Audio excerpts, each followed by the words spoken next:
નમસ્કાર મિત્રો, આજે અમે તમારી સામે એક એવી ઘટના લાવ્યા છીએ કે જેને જોઈને તમારું કાળજું ધ્રુજી ઉઠશે, આંખોમાં આંસુ આવી જશે અને ગુસ્સો પણ ઉભરાઈ આવશે। વાત છે સુરતની નવી સિવિલ હોસ્પિટલની, જેને આપણે ગરીબોના આશીર્વાદ કહીએ છીએ, પરંતુ અંદરની હકીકત શું છે? અંદરની હકીકત એ છે કે અહીં માણસનું જીવન પણ સસ્તું છે, અહીં માનવતા મરી પરવારી છે। એક વિડિયો સામે આવ્યો છે જેને જોઈને તમારા હાથ પગ કંપી જશે। એક કણસતા બેહાલ પિતા, જેમને યોગ્ય સારવાર તો ઠીક, પણ એક વ્હીલચેર કે સ્ટ્રેચર પણ ન મળ્યું, અને તેમનો પુત્ર એકલો લાચાર પોતાના બીમાર પિતાને ખભા પર ઉચકીને હોસ્પિટલના કેમ્પસમાંથી બહાર નીકળી રહ્યો છે। જ્યારે વજન વધુ પડી ગયું તો પુત્ર અને તેના સગાઓએ તેમને ટીંગાટોળી કરીને લઈ જવા પડ્યા।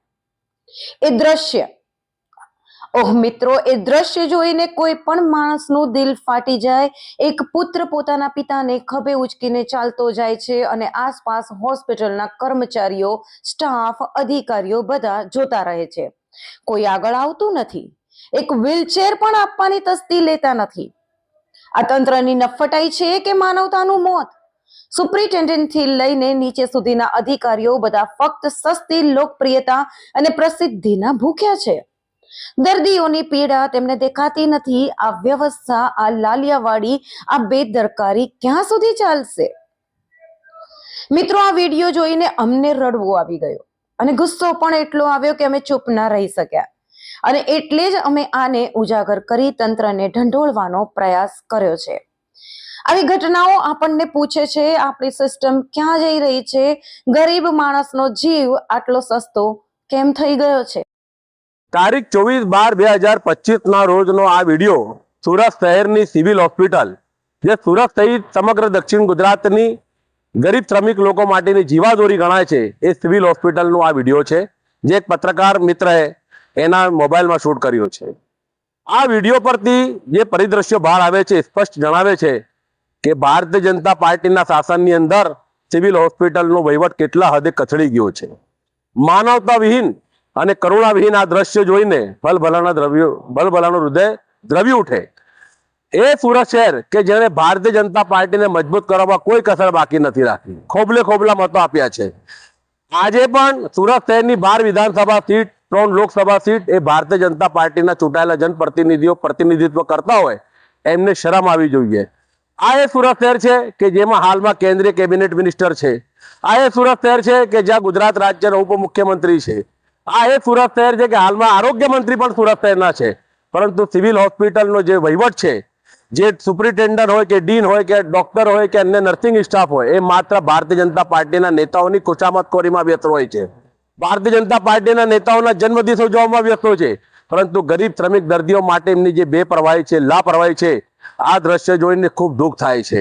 જે ગરીબ શ્રમિક પરિવાર એના પિતાની સારવાર માટે સિવિલ હોસ્પિટલ આવ્યો હોય, એને સંતોષકારક સારવાર ના મળી અને બિચારો ભારે હૃદય એના બાપને, એના પિતાને એના ખભા પર ઉચકીને બે ભાઈઓ જ્યારે બીજી અન્ય હોસ્પિટલમાં લઈ જાય છે કે એને સિવિલનો માનવતા વિહીન સ્ટાફ સ્ટ્રેચર પણ આપી શકતો નથી। કોઈ સ્ટાફ જોઈ પણ નથી શકતો કે આ વ્યક્તિ આવી રીતે સ્ટ્રેચર વગર જઈ રહ્યો છે, એમ્બ્યુલન્સ વગર જઈ રહ્યો છે, કે આની માનવતાના હિસાબે પણ વ્યવસ્થા કરવી જોઈએ। પરંતુ સિવિલ હોસ્પિટલનો તંત્ર સાવ કચડી ગયો છે, રેડિયાળ તંત્ર બની ગયો છે। આ એનો ઉત્તમ દાખલો છે। હું તો સરકારશ્રીને હજુ અપીલ કરું છું કે સુરત સિવિલ હોસ્પિટલ એ ગરીબ શ્રમિક પરિવારોની જીવાદોરી છે। એ શ્રમિક હોસ્પિટલમાં કાયમી ભરતીઓ કરો। આજે કોન્ટ્રાક્ટ બેઝ પર કામ કરનારા જે કર્મચારીઓ છે, એટલે સ્વાભાવિક છે કે એને કોન્ટ્રાક્ટ પૂરતું જ કામ કરવાની એને છૂટ હોય કે એ સમય મર્યાદામાં જ કામ કરતો હોય। કાયમી કર્મચારીઓ નથી કે જે એક માનવતાના હિસાબે કામગીરી કરી શકે। આ એનું પણ પરિણામ હોઈ શકે। હું હજુ કહું છું કે સિવિલ હોસ્પિટલના જે સ્ટાફ છે, ડીન હોય, સુપ્રિન્ટેન્ડન્ટ હોય, ડોક્ટર હોય કે અન્ય નર્સિંગ સ્ટાફ હોય, ભારતીય જનતા પાર્ટીની નેતાઓની જે ખુશામતખોરી કરો છો, એના બદલે ગરીબ શ્રમિક પરિવારના દર્દીઓ પર પૂરતું ધ્યાન આપો ને એમની દુઆનું કામ લો।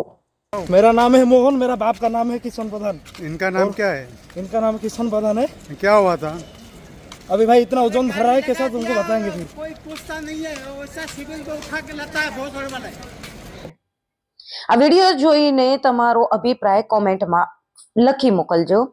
આ વાતને વધુમાં વધુ લોકો સુધી પહોંચાડજો. ચેનલને સબસ્ક્રાઇબ કરો, વિડીયો લાઈક કરો, શેર કરો, કારણ કે અવાજ ઉઠાવવાથી જ કંઈક બદલાવ આવશે.